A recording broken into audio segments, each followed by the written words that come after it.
Uma possível descoberta surpreendente causou ondas de choque na comunidade arqueológica. O portão perdido há muito tempo acredita-se ser a entrada para o lendário Jardim do Éden. Essa possível revelação provocou um frenesi entre estudiosos, aventureiros e almas curiosas. Junte-se a nós hoje enquanto mergulhamos neste vídeo extraordinário para desvendar os segredos e mistérios além deste antigo portal e saber se isso é realmente verdade ou não. O Jardim do Éden é um paraíso celestial descrito em Gênesis e outros textos bíblicos. Sua localização exata é incerta, com teorias sugerindo que poderia estar no Golfo Pérsico ou na Mesopotâmia. Na história, Adão e Eva viviam inocentemente e vagavam livremente pelo jardim.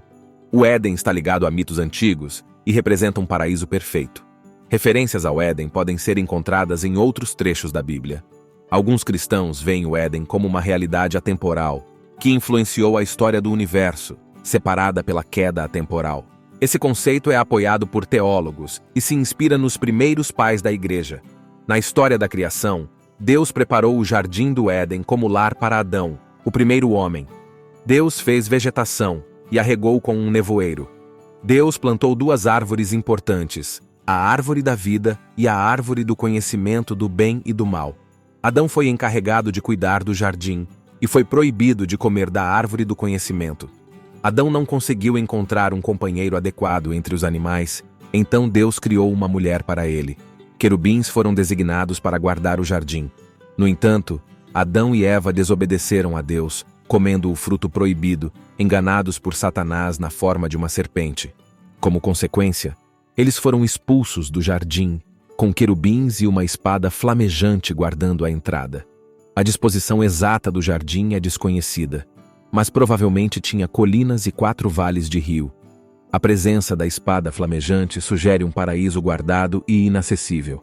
A localização proposta do Jardim do Éden tem sido debatida e especulada por séculos. De acordo com Gênesis, um rio fluía para fora de Éden e era dividido em 4 cabeças. O primeiro rio mencionado é Pison, que envolvia a terra de Havilá, conhecida por seu ouro, bidélio e ônix.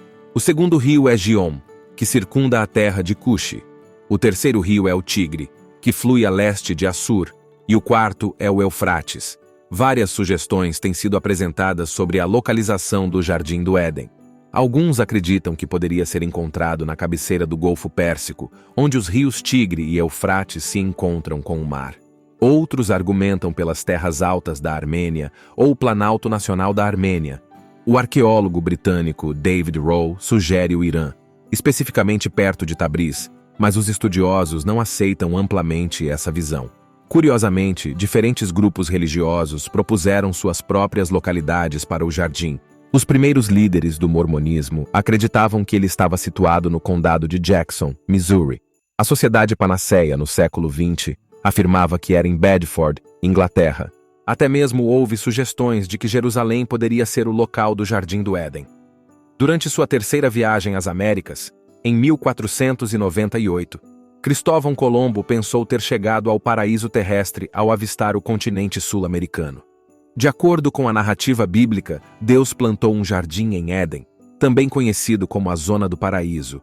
Embora o jardim estivesse localizado em Éden, os dois não eram sinônimos.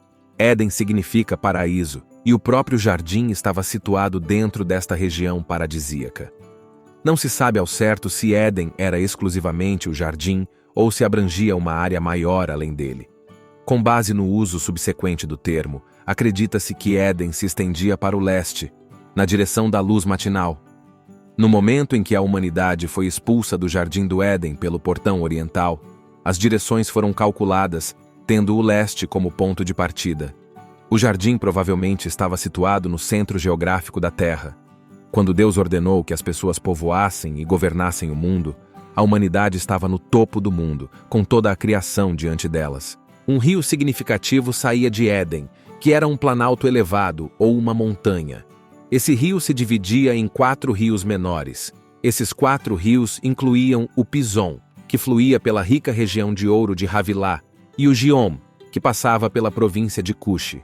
O rio Tigre, também conhecido como Redecal, atravessava a região oriental de Azer, enquanto o rio Eufrates, de grande porte, atravessava terras associadas aos dois primeiros rios, Havilá e Cuxi, estão localizadas ao sul, enquanto as nascentes do Eufrates estão ao norte.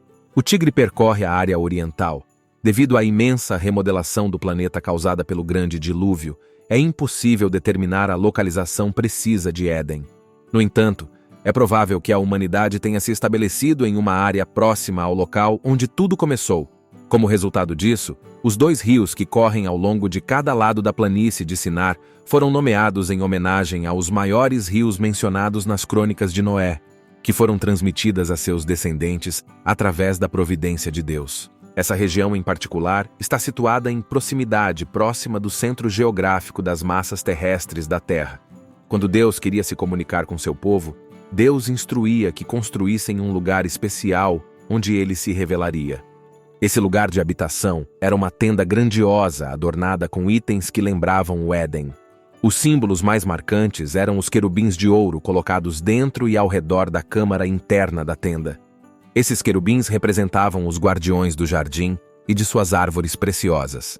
A Arca da Aliança guardada dentro da tenda continha os 10 mandamentos, uma confirmação do conhecimento de Deus sobre o bem e o mal.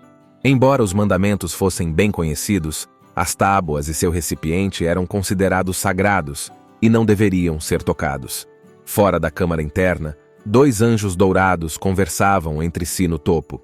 Das cortinas azuis da arca, outros símbolos como o candelabro e a mesa do pão da apresentação eram visíveis de fora da cortina, mas não acessíveis a todos. Esses representavam a vida eterna e serviam como um lembrete constante da árvore da vida. As lâmpadas queimavam continuamente, simbolizando a presença divina. Eventualmente, a tenda deu lugar a uma estrutura permanente chamada de templo. O templo ficou de pé por cerca de 500 anos antes de ser destruído e reconstruído. Era maior do que a tenda, mas continha os mesmos componentes. No interior do templo, na santidade interna conhecida como o Santo dos Santos, ficavam enormes estátuas de querubins com asas abertas, voltadas para o leste. Isso representava com precisão os querubins que guardavam a entrada do Jardim do Éden, no Oriente. As paredes do templo eram adornadas com esculturas de querubins e palmeiras, lembrando o ambiente exuberante e exótico do jardim original. O legado do Santo Templo carregava o simbolismo do Éden e a presença de Deus entre seu povo.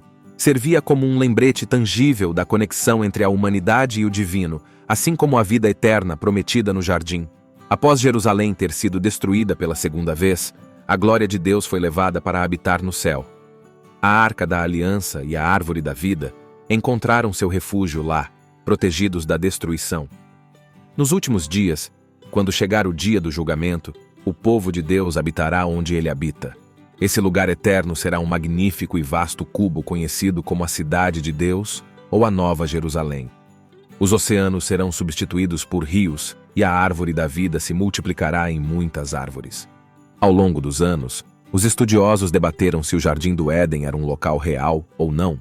Gênesis menciona 4 rios conectados ao Jardim do Éden: o Tigre, o Eufrates, o Giom e o Pison.